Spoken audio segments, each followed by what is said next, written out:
Everyone hold your hands up like this in front of you. Now push as hard as you can with your right hand. Push as hard as you can with your right hand. Just your right hand. Push as hard as you can with your right hand. Just your right hand. Now, if you're doing what I said, where would your hands be? If someone comes up to you and pushes you, what's nature's natural thing is to do? Push back. So attack and confess is a way to understand that that is human nature. So if you're going to tell a story, attack yourself. Don't attack the audience. Confess your own humanness. Don't make them wrong. Because guess what? When I'm telling my story, and here's a story that's honest and true for me. I sometimes talk too much. I sometimes, with good intentions, give people information that's appropriate for a global director, and they're trying to sign up their third client. I sometimes tell a client more than they need to know. And I do people a disservice when I do that. And I'm working on it, and I catch myself. But if I'm willing to share that, how many of you can see that sometimes you do that too, by show of hands? And I didn't need to beat you up. You said, darn it, he's right, I do that too. Break that down. So attack and confess is a way to align with your audience and then move them towards the solution. How did you overcome it? So, by the way, as you can tell, maybe you can't tell, I'm giving you fundamental, universal principles that will work in a one-on-one, that'll work with your daughter, that'll work with your... When you're trying to be an effective communicator, these communication strategies work. Small groups, big groups, you name it. So I'm not giving you like how to do a health coach presentation. I hope that that wasn't what you were expecting. I'm talking about you being an effective communicator. So being effective communications, let's talk about that. You ready to hear about that? Yes. All right. Write this down. On a piece of paper, write down number 1 and fill in the blank. How important, out of 100%, when you're trying to communicate or influence somebody, words, for example, what you say, the script, how you tell your story, all that stuff. What percentage out of 100 is that? VQ stands for voice qualities. Your voice quality is your pace, your inflection, your timing. How loud, how soft. All those things, right? Your inflection. And then your physiology is your body. Oops, that was not supposed to happen. Your physiology is your body language, right? Now fill in your blanks and add it up. And now I'm going to tell you what reality is. In science, and this is for like 30-some years, every major university who's done a test on this comes up with plus or minus 1% on these answers. Words are only 7% of your communications. The phrase that proves that we've all heard is talk is...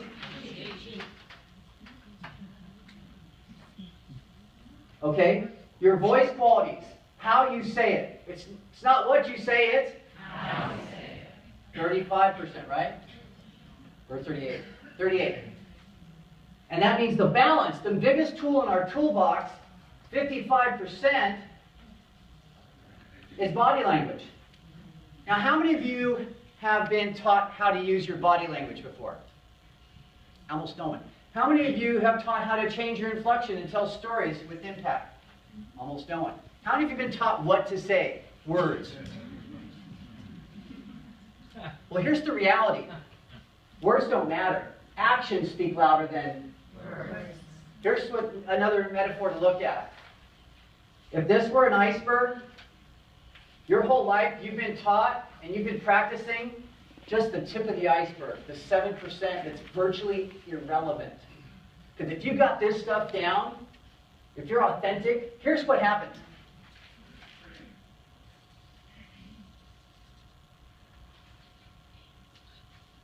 Anyone tell me when I finish this picture what the difference between these two pieces are? What's this? You're in your what? What's this? Because when you're not worried about how you look or what you're saying or if the words are perfect, but you're actually present with that person, your body language, your voice qualities, all those things come together naturally. And they come together in congruent. And guess what? When you're in this state, when you're here, automatically you find the right words. True or false? It's magic. So if you don't walk away from anything other than this, it's like, learn how to be in your heart. Learn how to be authentic. Learn how to just stay here in your communication. And how you stay here is that you stay with that person. You stay interested. And you think about them. You walk a mile in their shoes. You're empathetic. You're autonomy supportive. Is this getting redundant a little bit? Autonomy supportive. But how many of you think being able to share your story is a huge part of this business? Is there a more important tool than this? I can't think of one. So let's do this. Dr. A and Dan had us do this exercise a global or two ago. I can't remember, David. Do you remember? It was Sundance. It was at Sundance. And similar to your 1-minute success story when you're sharing with clients, your health coach trilogy story, that's what we call it, your trilogy testimonial, should be brief. Not as brief as a 1 minute. It could be 2 or 3 or 4 minutes. But it can provide a little more detail on your journey, okay? Because you're going to talk about the entire trilogy. Now, what's the biggest mistake, and you guys know this, what's the biggest mistake people do when they're giving their health coach testimonial? They what? Go straight into their health coach story? They go into their health, well, I think what the biggest thing that I've seen is the exact opposite. They take the 4 minutes and take 90% of it talking about their weight loss journey and their health, and they never make it to the healthy mind or healthy finances. Raise your hand if you've ever seen somebody do that. Raise your hand if you've ever done it. Right? So let me just pre-frame as we're going to go into this exercise. This is the 3 chunks. Okay? It's very, very similar to your optimal health story. It's before Take Shape for Life, why you became a health coach, and what life is like now, including where you see this going. So let's do this. Let's actually make sure you all have a piece of paper. Sorry, okay. Before you became a Take Shape for Life, why you became a health coach, and what life is like now, including your vision. We're going to go through these in steps. So we're going to do this together right now. So everyone has paper, right? Okay. Part 1, and you're going to do this by yourself right now. And then, when you've got your nuts, your nuggets, then we're going to go and play with it with your partner. That didn't come out right, did it?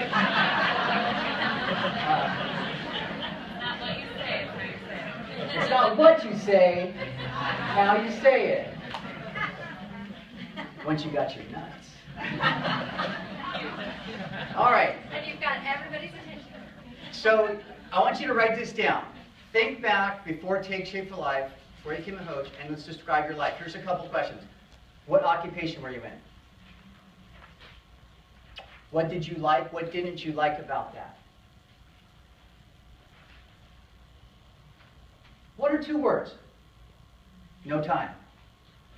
Hellish commute. Not paid enough. No vacation. What was your trilogy score? Now go through each category. Healthy body. What was missing in your life before Take Shape for Life? Healthy mind. What was missing in your life? And healthy finances. How did that make you feel? So these are the real nuts. Number 1, what was your life like in all 3 areas, healthy body, healthy mind, healthy finances? What were 2 or 3 things that were out of balance or completely frustrating to you till you got to that point where enough is enough? And then how did that make you feel? Because you got to bring the emotion into it, right? How did that make you feel? What did that mean to you when you had no time to see your grandkids? You can say, I had no time to see my grandkids. But then you say, what that means to me is, heck, I can remember when I was young and my dad was never around. I don't want them to, I want to be them to remember me. I want to have an influence on their life. So take it to that next step to what does it mean and how does it make you feel? Does everyone have at least 3 bullets, 3 topics, 3 nuggets? Raise your hand if you do.